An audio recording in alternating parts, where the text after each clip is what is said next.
Hey, is this screenshot showing the last communications of the Titan submersible the real deal? Or are we just looking at a cruel hoax? Hey guys, Bill here. By now you've probably heard of this story about the small submersible called the Titan, which attempted to get down to the Titanic for a little tour, and by all indications, it imploded. Since then, a lot of you guys, including Joy Reiner, have been writing in and asking me about all the videos and text stories claiming to show the last messages between the Titan and its surface ship, the Polar Explorer. Joy wrote, "Are any of these real?" Joy, I've been wondering about that myself. I've seen a lot of this stuff online, and well, I think we should take a look and see what we can figure out. On June 18, 2023, the Titan submersible was on its way to the Titanic wreck when it suffered a catastrophic implosion. The sub was carrying 5 passengers, including Stockton Rush, the CEO of OceanGate Expeditions, which owns the submersible. All 5 passengers were killed in the accident. This morning, an ROV, or remote operated vehicle, discovered the tail cone of the Titan submersible approximately 1,600 feet from the bow of the Titanic on the seafloor. Not long after the submersible was confirmed lost, a series of posts began showing up on social media claiming to have leaked documents that contained the final communications between the Titan and the command ship on the surface. Now, the first posts of the transcripts were debunked as obviously fake, like this one that claimed to have the final audio messages. We know that one is fake because in reality there was no audio going on between the submersible and the surface ship, because the only way they could actually communicate was through text messaging. Here's another fake post claiming the submersible was found, but it was empty when they found it. But then around July 1st, a series of videos on TikTok and YouTube began showing what looked like a much more authentic transcript of the final communications. One of the first was posted by the Ghostmore girls on June 29th. I'm going to preface this by saying these are unconfirmed messages between the Polar Prince and the Titan from the morning of June 18th. They have not been confirmed by anyone. They are supposed leaked transcripts. I'm going to put them on here. You'll have to pause to read. This transcript aligns with what people like James Cameron, everyone is saying as far as them descending faster than they thought they would, trying to drop their weight, crackling in the hull. So pause to read. Now, the Ghostmo girls did not report where they got this document, but I'm pretty sure it's this one. And what this is a printout from a site called Pastebin.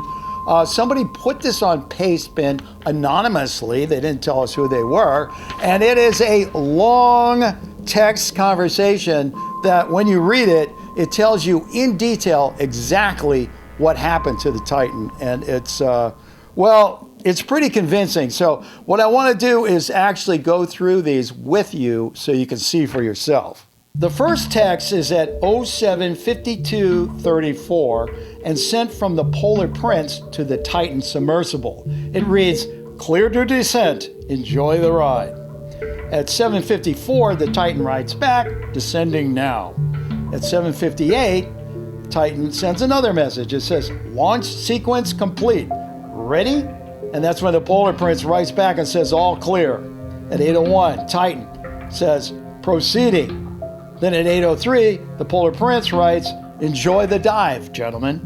About 15 minutes later, the Polar Prince says, "You're 15 minutes into the dive. Current depth, system check, please." And that's when the Titan writes back and says, "Systems check complete. All in order. All lights are green. We are 756, meaning they're down 756 meters below sea level, and they are proceeding." And that's when the Polar Prince says, "Thank you, please proceed." Okay, as you can see, things start out normally and look like they're going pretty well. But then at 9:28, we get our first hint that something's wrong. That's when the Titan sends a message that says, "We're noting an alarm from the RTM." Now, I did some checking around, and the RTM turns out to be a real thing on the Titan submersible. So this is true. RTM stands for real-time monitor, and what it does is it monitors the hull of the submersible for basically how healthy it is. So if it starts to develop cracks or it starts to give way or anything like that, it will alert the pilot, and that's what he's talking about.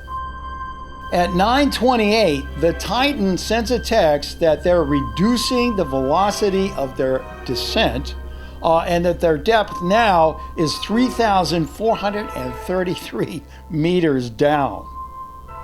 At 9:28:47, just a few seconds later, Polar Prince writes back and says, "Understood. Do you need to ascend?" 09:30:55 from the Titan. "No change with thrust. The rate of descent is increasing at 35.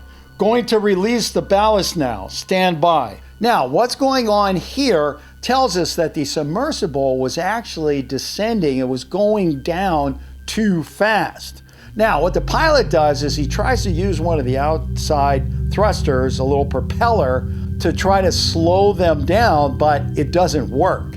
And at that point, he decides, hey, this trip is over. I'm aborting. I'm going to cast off the weights that, hold this thing down so that we will start floating back up to the surface. Over the next couple of texts, we learn the pilot has released the ballast, but that does not cause the submersible to rise. So then he decides to jettison the frame that holds the ballast. That will take even more weight off the submersible and force it to start going back up to the surface. At 9:35, Titan writes, "Frame jettison, multiple attempts needed, but starting ascent now." Okay, so finally the Titan starts to go up, but then comes some more bad news. At 9:38, the Titan texts, "Crackling sound at aft." 09:38:44, Polar Prince. "Can you identify source? RTM indicator status?" Titan, "Neg." Polar Prince, "RTM status." Titan, "Trying to run diagnostics. Ascending now, but very slow. Sounds have subsided. Global RTM alert active. All red." At this point, it's pretty easy to see that the Titan is in real trouble. In addition to the RTM warning the occupants that there's something wrong with the hull, the ascent is going very, very slow. And this could mean that something is weighing it down. And there are some people out there that think it might be water. In other words, somehow water is getting into the submersible and gathering it in a place where the occupants can't see it. And that would explain the weight, why they can't go up faster, and it would also explain why they hear crackling. They didn't say cracking, they said crackling, and what that could mean is that water is getting to the electrical circuits and shorting them out. 09:42:42, Titan, "Slow ascent in progress. Quarter predicted. Unclear why rate is small. No indicator. At 3476 meters below. Aiming for the surface." 09:44:03, Polar Prince, "We are talking it over with the engineer. Stand by." 09:45:11, Polar Prince, "Depth and status, please. What's the wattage on upwards thrust?" 09:46:37, Titan, "Reading red on A power bus. I switched to B at 34:57. More sounds aft."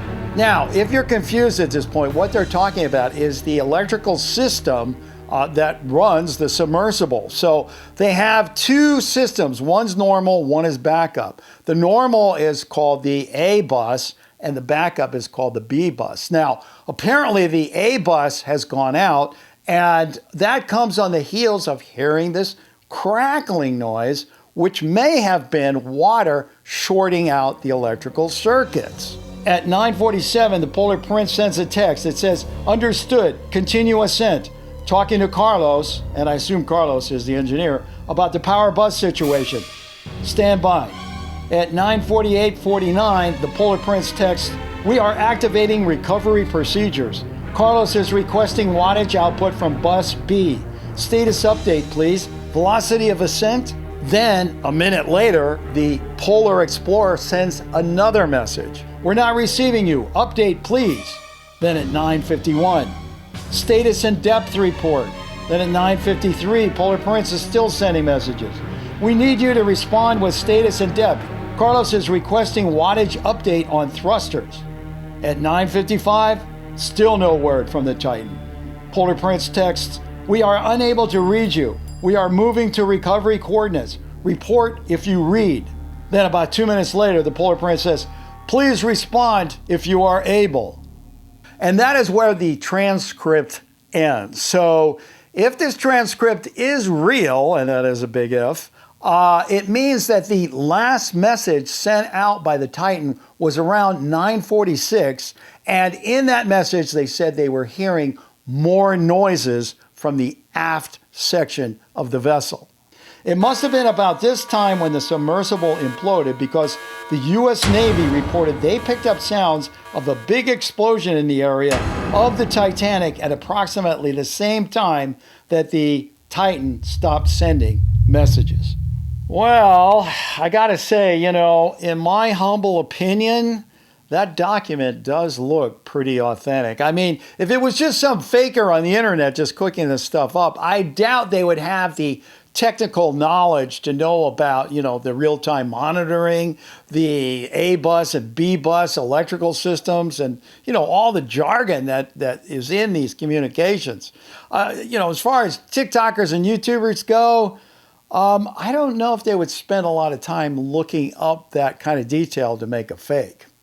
Another thing I want to point out is the actual format of the texting, the way they use brackets and all that kind of stuff, is actually pretty accurate. Here is a screen grab from a documentary by the BBC called Take Me to the Titanic.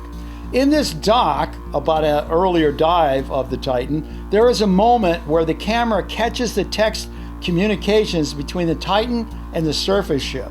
Now, there are some variations, but when we compare the two, this new transcript of Titan's last dive matches up with the one in the documentary pretty well.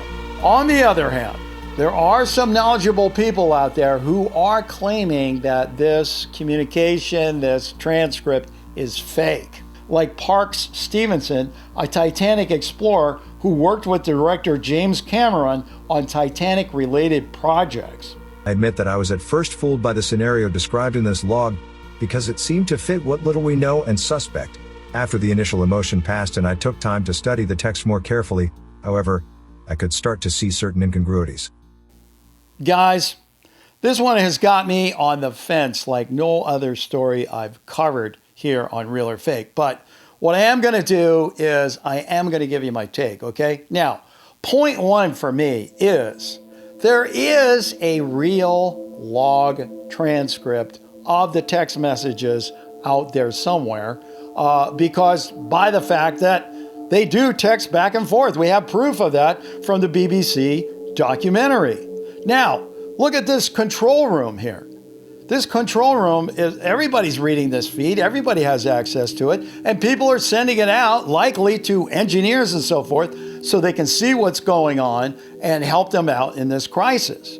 Now, some people even suggest that they are sending out these text logs to important people in the submersible community, people like film director James Cameron, who directed the Titanic movie, by the way. And that would explain why Mr. Cameron seems to know the details of what happened to the submersible before they even found it. I was also told, and I don't have confirmation on this, that they were on descent, they were a couple hundred meters above the seafloor, and they dropped their weights. Now, the only way for the ship to know that they had dropped their ascent weights, which would be an emergency abort, is if they had called that in, that they were ascending. So I believe now that they had some warning, that they heard some acoustic signature of the hull beginning to delaminate. So is what Cameron said based on the leaked transcript? Or is the fake leaked transcript based on what James Cameron said? And that is where we get into real murky waters. I personally believe that the document is, for the most part, real. And it does depict fairly accurately what happened to the Titan on June 18th. Now, add to this the fact that there are no other theories out there as far as what happened. I mean, I haven't found anybody that says, oh, this is not what happened. You know, that's impossible for a reason A, B, and C. This is what really happened, and they have an alternative story. But that doesn't exist out there anywhere, okay? Now, the second point I want to make is there's complete silence on the part of the company itself that made the Titan, OceanGate. They haven't said a word about this. You know they know about it. So why haven't they said anything? I mean, if it was a fake, don't you think they would step up to the plate and announce that? If for no other reason than to save the families of these people who died, to save these families from more pain. So I think what we have here is a case where OceanGate is caught between a rock and a hard place. I mean, they can't really confirm it, but they can't really deny it either. And that is what leans me toward this thing is real. But then again, this is a real or fake show, and you know how it works, right? If I don't have solid smoking gun evidence of something, then unfortunately, I have to leave it as an unknown. And that's what I have to do here, at least for the time being. Hey, don't go away just yet. There are a whole lot more real or fakes you can look at. Just go ahead and click on one.